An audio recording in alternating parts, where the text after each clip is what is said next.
ನಮಸ್ಕಾರ ಸ್ನೇಹಿತರೆ. ಬಂಗಾಳದಲ್ಲಿ ಒಂದಲ್ಲ ಎರಡಲ್ಲ ಬರೋಬ್ಬರಿ 91 ಲಕ್ಷ ಮಮತಾ ಬ್ಯಾನರ್ಜಿಯ ಅಕ್ರಮ ವಲಸಿಗ ಮತದಾರರು ಡಿಲೀಟ್ ಆಗಿರೋದು. ಚುನಾವಣೆ ಮುಗಿಯುವವರೆಗೂ ಹೊಸ ಮತದಾರರನ್ನ ಆಡ್ ಮಾಡೋದಿಕ್ಕೆ ಆಗೋದಿಲ್ಲ.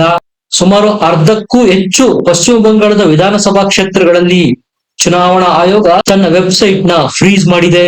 ಇದರ ನಡುವೆನೆ ಸಿಆರ್ಪಿಎಫ್ ನ 3 ಲಕ್ಷ ಜನ ಸೈನಿಕರು ಪಶ್ಚಿಮ ಬಂಗಾಳಕ್ಕೆ ಬಂದಿಳಿದಿರುವುದು. ಬೀದಿಯ ಗಡ ಈಗ ಸಂಪೂರ್ಣ ಸಿಆರ್ಪಿಎಫ್ ನ ಕೈವಶ ಆಗಿದೆ. ಇನ್ನೊಂದ್ ಕಡೆ ಅಸ್ಸಾಂನಲ್ಲಿ ದ್ವೇಷ ಭಾಷಣ ಮಾಡಿದ್ರ ಮಲ್ಲಿಕಾರ್ಜುನ ಖರ್ಗೆ ಅವರು. RSS ಮತ್ತು ಬಿಜೆಪಿಯನ್ನು ಮುಗಿಸಿ ಅನ್ನುವ ಬರದಲ್ಲಿ ಸಂಪೂರ್ಣ ಹಿಂದೂಗಳನ್ನ ಮುಗಿಸಿ ಅನ್ನುವ ಮೆಸೇಜ್ ನ ಅಸ್ಸಾಂನಿಂದ ಖರ್ಗೆ ಅವರು ಕೊಟ್ರ. ಎಲ್ಲದರ ಬಗ್ಗೆ ಮಾಹಿತಿ ಇದೆ, ಸಂಪೂರ್ಣ ವಿಡಿಯೋ ನೋಡಿ ಗೊತ್ತಾಗುತ್ತೆ. ವಿವಿಧ 20 ರಾಜ್ಯಗಳ ಸುಮಾರು 2400 ಕಂಪನಿಗಳು ಚುನಾವಣಾ ಕಾರ್ಯನಿಮಿತ್ತ ಈಗ ಕಾರ್ಯನಿರ್ವಹಿಸ್ತಾ ಇರೋದು. ಹೆಜ್ಜೆ ಹೆಜ್ಜೆಗೂ ಪಶ್ಚಿಮ ಬಂಗಾಳದಲ್ಲಿ ಸಿಆರ್ಪಿಎಫ್ ಯೋಧರು ಕಾಣಸಿಗ್ತಾರೆ. ಮಮತಾ ಬ್ಯಾನರ್ಜಿಯ ಟಿಎಂಸಿಯ ಗೂಂಡಾಗಳನ್ನ ಸದೆ ಬಡಿಯಲಿದ್ದಾರೆ. ಸಿಆರ್ಪಿಎಫ್ ವಾಹನಗಳ ಉದ್ದುದ್ದದ ಲೈನುಗಳು, ವಾಹನಗಳನ್ನು ನೀವು ಎಣಿಸಿ ಸುಸ್ತಾಗೋಗ್ತೀರಾ. ದಂಡು ದಂಡಾಗಿ ಸಿಆರ್ಪಿಎಫ್ ಯೋಧರುಗಳು ಬಂಗಾಳದ ಕಡೆಗೆ ದುಗ್ತಾ ಇದ್ದಾರೆ. ಬಂಗಾಳದಲ್ಲಿ ಸಂಪೂರ್ಣವಾಗಿ ಶಾಂತಿಯುತವಾಗಿ ಎಲೆಕ್ಷನ್ ನ ಸಂಪನ್ನಗೊಳಿಸೋದಿಕ್ಕೆ ದೌರ್ಜನ್ಯ, ಅತ್ಯಾಚಾರ, ಹಿಂಸೆ ಮಾಡಿ ಅಶಾಂತಿಯ ವಾತಾವರಣ ಸೃಷ್ಟಿ ಮಾಡ್ತಾರೋ ಅವರೆಲ್ಲರ ಎಡಮುರಿಯ ಕಟ್ಟುತ್ತೆ ಸಿಆರ್ಪಿಎಫ್. ಅಯೋಧ್ಯೆಯ ಮಾರ್ಗದ ಮೂಲಕ ಉತ್ತರ ಪ್ರದೇಶದಿಂದ ಸಿಆರ್ಪಿಎಫ್ ಯೋಧರುಗಳು ಪಶ್ಚಿಮ ಬಂಗಾಳಕ್ಕೆ ಹೋಗಿರೋದು. ಅಯೋಧ್ಯೆ ದೇವಸ್ಥಾನದಲ್ಲಿ ತಮ್ಮ ವಾಹನಗಳನ್ನು ನಿಲ್ಲಿಸಿ ಪೂಜೆ ಮಾಡಿ ನಂತರ ಪಶ್ಚಿಮ ಬಂಗಾಳಕ್ಕೆ ಎಂಟ್ರಿ ತೆಗೆದುಕೊಂಡಿರುವುದು. ಇನ್ನೊಂದ್ ಕಡೆ ಅದೇ ಬಂಗಾಳದಲ್ಲಿ ನಿಂತು ಅಮಿತ್ ಶಾ ಮತ್ತೊಮ್ಮೆ ಗರ್ಜಿಸಿದ್ದಾರೆ. ಸುವೇಂದು ಅಧಿಕಾರಿ ಕೇವಲ ನಂದಿಗ್ರಾಮದಿಂದ ಮಾತ್ರ ಕಂಟೆಸ್ಟ್ ಮಾಡ್ತಾ ಇದ್ರು. ಆದ್ರೆ ನಾನ್ ಹೇಳ್ದೆ, ಮಮತಾ ಬ್ಯಾನರ್ಜಿಯ ಭವಾನಿಪುರಕ್ಕೆ ಯಾಕೆ ಹೋಗಬಾರ್ದು, ಆಕೆಯ ತವರು ಕ್ಷೇತ್ರ ಭವಾನಿಪುರದಲ್ಲೇ ಸೋಲ್ಸೋಣ. ಹಾಗಾಗಿ ಭವಾನಿಪುರ ಮತ್ತು ನಂದಿಗ್ರಾಮ ಎರಡೂ ಕಡೆಯಿಂದ ಸುವೇಂದು ಅಧಿಕಾರಿ ನಾಮಪತ್ರ ಸಲ್ಲಿಸಿರೋದು ಅಂತ ಅಮಿತ್ ಶಾ ಹೇಳಿದ್ರು. 3 ಬಾರಿ ಮಮತಾ ಬ್ಯಾನರ್ಜಿ ಗೆದ್ದಿರ್ಬೋದು, ಆದ್ರೆ ಕಳೆದ ಬಾರಿ ಸುವೇಂದು ಅಧಿಕಾರಿ ವಿರುದ್ಧ ನಂದಿಗ್ರಾಮದಲ್ಲಿ ಸ್ಪರ್ಧೆ ಮಾಡಿ ಖುದ್ದು ಮುಖ್ಯಮಂತ್ರಿಯಾಗಿದ್ರು ಹೀನಾಯವಾಗಿ ಸೋತಿದ್ರು. ಈ ಬಾರಿ ಬೀದಿ ಭವಾನಿಪುರದಲ್ಲಿ ಸೋಲುವ ಮೂಲಕ ಇಡೀ ಬಂಗಾಳದಲ್ಲಂತೂ ಸೋಲ್ತಾರೆ. ಸಂಪೂರ್ಣ ಮಮತಾರ ಟಿಎಂಸಿಯನ್ನ ಕಿತ್ತು ಬಂಗಾಳ ಕೊಲ್ಲಿಗೆ ಎಸೆಯಲಾಗುವುದು ಅಮಿತ್ ಶಾ ಹೇಳ್ತಾ ಇರೋದಿದು. ಇನ್ನೊಂದ್ ಕಡೆ ಸುಪ್ರೀಂ ಕೋರ್ಟ್ ಬಂಗಾಳದ ಪೊಲೀಸರ ಪವರ್ ಅನ್ನೇ ಕಿತ್ಕೊಂಡ್ ಬಿಟ್ಟಿದೆ. ಅಧಿಕಾರಿಗಳಿಗೆ ಖಾರವಾಗಿ ರಿಪ್ಲೈ ಕೊಟ್ಟಿದೆ. ಸರ್ಕಾರಕ್ಕಂತೂ ಕ್ಯಾಕರಿಸಿ ಉಗಿದಿದೆ ಸುಪ್ರೀಂ ಕೋರ್ಟ್. ನಿಮ್ಮ ಲಿಮಿಟೇಷನ್ಸ್ ನಲ್ಲಿ ಸುಪ್ರೀಂ ಕೋರ್ಟ್ ನ ಎದುರಾಕೊಳ್ಳೋಕೆ ಬಂದ್ರೆ ಪರಿಣಾಮ ನೆಟ್ಟಗಿರೋದಿಲ್ಲ. ಪೊಲೀಸರ ಪವರ್ ಅನ್ನ ಸುಪ್ರೀಂ ಕೋರ್ಟ್ ಕಿತ್ಕೊಂಡಿದೆ ಅಂದೆ. ಯಾಕೆ ಅಂದ್ರೆ ಮಾಲ್ಡಾದ ಹಿಂಸೆ ಸೇರಿದಂತೆ ಹಲವು ಪ್ರಕರಣಗಳ ಎಲ್ಲ ಫೈಲ್ಗಳನ್ನ ಈಗ ಸುಪ್ರೀಂ ಕೋರ್ಟ್ NIAಗೆ ವರ್ಗಾಯಿಸಿದೆ. ಬಂಗಾಳದ ಚುನಾವಣಾ ಹಿಂಸೆಗೆ ಸಂಬಂಧಪಟ್ಟ ಯಾವುದೇ ಕೇಸ್ ಆಗಿರ್ಬೋದು, ಆ ಎಲ್ಲ ಕೇಸ್ಗಳನ್ನ NIAಗೆ ವಹಿಸಿದೆ ಸುಪ್ರೀಂ ಕೋರ್ಟ್. ಇದೆಲ್ಲ ಹೇಗೆ ಸಾಧ್ಯ ಆಯ್ತು? ಸಂವಿಧಾನ ಸುಪ್ರೀಂ ಕೋರ್ಟ್ಗೆ ಕೊಟ್ಟಿರ್ತಕ್ಕಂತಹ ಆರ್ಟಿಕಲ್ 142ರಿಂದ.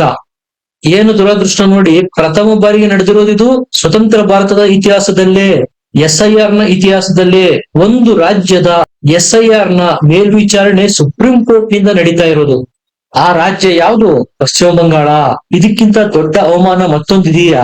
ಮಮತಾ ಬ್ಯಾನರ್ಜಿಯ ದಲ್ಲಾಳಿಗಳಾಗಿ ಕೆಲಸ ಮಾಡ್ತಾ ಇದ್ದ ಅಧಿಕಾರಿಗಳನ್ನ, ಮುಖ್ಯ ಸಚಿವರನ್ನ ಕರೆಸಿ ಉಗಿದು ಉಪ್ಪಾಕಿದ ಸುಪ್ರೀಂ ಕೋರ್ಟ್.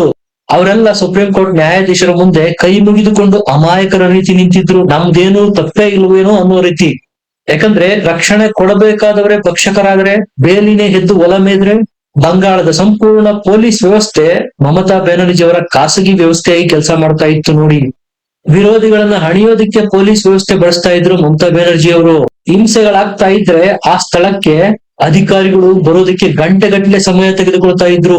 ಬಂದ್ರು ಮೂಕ ವಿಸ್ಮಿತರಾಗಿ ನೋಡಿಕೊಂಡು ನಿಲ್ತಾ ಇದ್ರು. ಪಶ್ಚಿಮ ಬಂಗಾಳದ ವಿವಿಧ ಠಾಣೆಗಳಲ್ಲಾಗಿದ್ದ ಒಟ್ಟು 12 FIR ಗಳನ್ನ ಸುಪ್ರೀಂ ಕೋರ್ಟ್ NIAಗೆ ವರ್ಗಾಯಿಸಿರೋದು.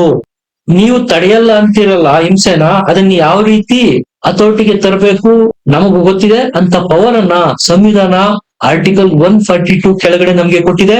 ನಾವು ಮಾಡಿ ತೋರಿಸ್ತೇವೆ ಅಂತ ಸುಪ್ರೀಂ ಕೋರ್ಟ್ ಚಾಟಿ ಬೀಸಿರೋದು ಮಮತಾ ಸರ್ಕಾರಕ್ಕೆ. ನೀವು ಏನು ಕೆಲಸ ಮಾಡುವ ಅವಶ್ಯಕತೆ ಇಲ್ಲ, ಎಲ್ಲವನ್ನ NIA ಕಡೆಯಿಂದ ಮಾಡಿಸ್ತೇವೆ ಅಂತ ಹೇಳಿರೋದು. NIA ತನ್ನ ತನಿಖೆಯ ಸಂಪೂರ್ಣ ಸ್ಟೇಟಸ್ ರಿಪೋರ್ಟ್ ಅನ್ನ ಸುಪ್ರೀಂ ಕೋರ್ಟ್ಗೆ ಕೊಡ್ಬೇಕು. ತನಿಖೆ ಕಂಪ್ಲೀಟ್ ಆದ ನಂತರ ಅದರ ಸಂಪೂರ್ಣ ವರದಿಯನ್ನ ಕೋಲ್ಕತ್ತಾದ ಮುಖ್ಯ ನ್ಯಾಯಮೂರ್ತಿಗಳಿಗೆ ಸಲ್ಲಿಸಬೇಕು ಅಂತ ಸುಪ್ರೀಂ ಕೋರ್ಟ್ ಆರ್ಡರ್ ಕೊಟ್ಟಿರೋದು. ಯಾಕಂದ್ರೆ ಒಂದ್ ವೇಳೆ ಈ ರಿಪೋರ್ಟ್ ನ NIA ಕೇಂದ್ರ ಸರ್ಕಾರಕ್ಕೆ ಸಬ್ಮಿಟ್ ಮಾಡಿದ್ರೆ ಮತ್ತೆ ದೀದಿ ಪಾಲಿಟಿಕ್ಸ್ ಮಾಡೋದಕ್ಕೆ ಶುರು ಮಾಡ್ತಾರೆ. ನೋಡಿ ಸೆಂಟ್ರಲ್ ಏಜೆನ್ಸಿ NIA ಬಿಟ್ಟು ಬಿಜೆಪಿ ಅವರು ನಮ್ಮ ವಿರುದ್ಧ ಷಡ್ಯಂತ್ರ ಮಾಡ್ತಾ ಇದ್ದಾರೆ. ಅದೇ ವರದಿಯನ್ನ ಸುಪ್ರೀಂ ಕೋರ್ಟ್ಗೆ ಸಲ್ಲಿಸೋದಾದ್ರೆ, ಕೋಲ್ಕತ್ತಾ ಹೈಕೋರ್ಟ್ಗೆ ಸಲ್ಲಿಸೋದಾದ್ರೆ ಯಾರನ್ನ ಬೈತಾರೆ ಮಮತಾ ಬ್ಯಾನರ್ಜಿ. ಸುಪ್ರೀಂ ಕೋರ್ಟ್ ಕೇಳಿದೆ ಬಂಗಾಳ ಪೊಲೀಸರಿಗೆ, ಹಿಂಸೆಗೆ ಸಂಬಂಧಪಟ್ಟಂತೆ ಎಷ್ಟು ಜನರನ್ನ ನೀವು ಅರೆಸ್ಟ್ ಮಾಡಿದೀರಾ? ಇದಕ್ಕೆ ಬಂಗಾಳ ಪೊಲೀಸ್ ಹೇಳಿರುವುದು ಒಟ್ಟು 24 ಜನ. ಆ ಎಲ್ಲ 24 ಜನರನ್ನ NIA ಸುಪರ್ದಿಗೆ ಒಪ್ಪಿಸಿ ಅಂತ ಆರ್ಡರ್ ಕೊಟ್ಟಿದೆ ಸುಪ್ರೀಂ ಕೋರ್ಟ್. ಈ ಹಿಂಸೆಗೆ ಕುಮ್ಮಕ್ಕು ಕೊಟ್ಟಿರ್ತಕ್ಕಂತಹ 432 ಜನರನ್ನ ಪತ್ತೆ ಮಾಡಲಾಗಿದೆ. ಅವರೆಲ್ಲರ ಕಾಲ್ ರೆಕಾರ್ಡ್ ಗಳ ತನಿಖೆ ಆಗ್ತಾ ಇದೆ. ಸುಪ್ರೀಂ ಕೋರ್ಟ್ ಆದ್ರೂ ಇಷ್ಟು ದಿವಸ ಮಮತಾ ಪರ ಸಾಫ್ಟ್ ಕಾರ್ನರ್ ಹೊಂದಿತ್ತು. ಎಲ್ಲಿಯವರೆಗೂ ಸಮಸ್ಯೆ ಅವರ ಬುಡಕ್ಕೆ ಬರ್ಲಿಲ್ವೋ ಅಲ್ಲಿಯವರೆಗೂ ಮೂಕ ವಿಸ್ಮಿತರಾಗಿದ್ರು. ಯಾವಾಗ ಮಮತಾ ಬ್ಯಾನರ್ಜಿಯ ಗೂಂಡಾಗಳು ನ್ಯಾಯಾಂಗ ವ್ಯವಸ್ಥೆ ನೇಮಕ ಮಾಡಿದಂತಹ ಅಧಿಕಾರಿಗಳನ್ನೇ ಕೂಡಿ ಹಾಕಿ ಅನ್ನ ನೀರು ಕೊಡದಂತೆ ಹಿಂಸೆ ಕೊಟ್ರು, ಆಗ ಸುಪ್ರೀಂ ಕೋರ್ಟ್ ಎಚ್ಚೆತ್ತುಕೊಳ್ತು. ಬಂಗಾಳದಲ್ಲಿ ಗೂಂಡಾ ಸರ್ಕಾರ ಇರುವ ಅರಿವಾಯಿತು. ಇನ್ನು ಶಾಕಿಂಗು, ಮಮತಾ ಸರ್ಕಾರಕ್ಕೆ ಅವಮಾನ ಏನಪ್ಪಾ ಅಂದ್ರೆ ಸುಪ್ರೀಂ ಕೋರ್ಟ್ ಹೇಳಿರೋದು ಮಮತಾರ ಪೊಲೀಸರು ಮಾಡ್ತಕ್ಕಂತಹ ಯಾವುದೇ ತನಿಖೆಯ ಮೇಲೆ ನಮಗೆ ಭರವಸೆ ಇಲ್ಲ. ಇನ್ನೊಂದ್ ಕಡೆ ಪವನ್ ಕೇರಾರ ಮನೆಗೆ ಅಸ್ಸಾಂನ ಹಿಮಂತ ಬಿಶ್ವ ಶರ್ಮಾರ ಪೊಲೀಸರು ನುಗ್ಗಿರೋದು. ಆದ್ರೆ ದಿಲ್ಲಿ ಬಿಟ್ಟು ಓಡಿ ಹೋಗಿ ಕಾಂಗ್ರೆಸ್ ಸರ್ಕಾರ ಇರುವ ಹೈದರಾಬಾದ್ ಅಲ್ಲಿ ಕೂತಿದ್ದಾರೆ ಪವನ್ ಖೇರಾ. ಯಾಕಂದ್ರೆ ಹೇಮಂತ ಬಿಶ್ವ ಶರ್ಮಾ ಆಲ್ರೆಡಿ ವಾರ್ನಿಂಗ್ ಕೊಟ್ಟಿದ್ರು, ಈ ಪವನ್ ಖೇರಾನನ್ನ ಬೇಡ ಮಾಡ್ಲಿಲ್ಲ ಅಂದ್ರೆ ನೋಡ್ತಾ ಇರಿ. ಬೇಡ ಮಾಡೋದಕ್ಕೇನೆ ಅಸ್ಸಾಂನ ಪೊಲೀಸರು ದಿಲ್ಲಿಯ ಪವನ್ ಖೇರಾ ಮನೆಗೆ ಹೋಗಿದ್ರು. ಅಷ್ಟೆಲ್ಲ ಆರೋಪ ಮಾಡಿದ ಮೇಲೆ, ಸಾಕ್ಷ್ಯಾಧಾರಗಳನ್ನ ನೀವು ಪ್ರೆಸ್ ಕಾನ್ಫರೆನ್ಸ್ ಮಾಡಿ ತೋರಿಸಿದ ಮೇಲೆ ಪೊಲೀಸರು ಬಂದಾಗ ತೋರ್ಸೋದಿಕ್ಕೆ ಏನ್ ತೊಂದ್ರೆ? ಅದೆಲ್ಲ ಆರೋಪಕ್ಕೆ ಸಂಬಂಧಪಟ್ಟ ಡಾಕ್ಯುಮೆಂಟ್ಸ್ ಒರಿಜಿನಲ್ ಆಗಿದ್ರೆ ದಿಲ್ಲಿಯಿಂದ ಹೈದರಾಬಾದ್ಗೆ ಓಡೋಗಿ ಮುಖ ಮುಚ್ಚಿಕೊಳ್ಳುವುದು ಯಾಕೆ? ಅದಕ್ಕೆ ಕಾರಣ ಏನಪ್ಪಾ ಅಂದ್ರೆ ಆಂಟಿಗುವಾ, ಈಜಿಪ್ಟು, UAE ಪಾಸ್ಪೋರ್ಟ್ಗಳು ಅಂತ ಏನು ಹೇಳಲಾಗಿದೆ. ಆ ಎಲ್ಲ ದೇಶಗಳು ಕನ್ಫರ್ಮ್ ಮಾಡಿದವೆ ಇದ್ಯಾವ ದಾಖಲೆಗಳು ನಾವು ಕೊಟ್ಟಿರುವುದಲ್ಲ, ಎಲ್ಲವೂ ನಕಲು, ಫರ್ಜಿ. ಈಗ 420 ಕೇಸು, ಕ್ರಿಮಿನಲ್ ಕೇಸ್ಗಳು ದಾಖಲಾಗಿದ್ದಾವೆ ಪವನ್ ಖೇರಾ ಮೇಲೆ. ಹಿಮಂತ ಪೊಲೀಸರು ಬಂಧಿಸಿ ಬಿಡ್ತಾರೋ ಅನ್ನೋ ಭಯದಿಂದ ಹೈದರಾಬಾದ್ಗೆ ಓಡೋಗಿದ್ದಾರೆ.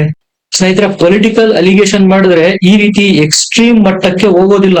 ಯಾವಾಗ ಪರ್ಸನಲ್ ಆಗುತ್ತೋ, ಹಿಮಂತ ಬಿಶ್ವ ಶರ್ಮಾ ಹೆಂಡತಿಯ ಮೇಲೆ ಪರ್ಸನಲ್ ಅಟ್ಯಾಕ್ ಆಗಿದ್ದು, ಇಲ್ಲದೆ ಇರ್ತಕ್ಕಂತಹ ಬಿಸ್ನೆಸ್ ಮಾಡಿದ್ದಾರೆ, ಸಾವಿರಾರು ಕೋಟಿ ರೂಪಾಯಿ ಪ್ರಾಫಿಟ್ ಮಾಡಿದ್ದಾರೆ ಅಂತ ಪರ್ಸನಲ್ ಅಟ್ಯಾಕ್ ಆಗಿದ್ದು, ಅಮಿತ್ ಶಾರ ದತ್ತುಪುತ್ರ ಹಿಮಂತ ಬಿಶ್ವ ಶರ್ಮಾ ಅಂತೆಲ್ಲ ಹೀಯಾಳಿಸಿದ್ದು, ಇದೆಲ್ಲ ವೈಯಕ್ತಿಕ ನಿಂದನೆಗಳಾಗುತ್ತೆ.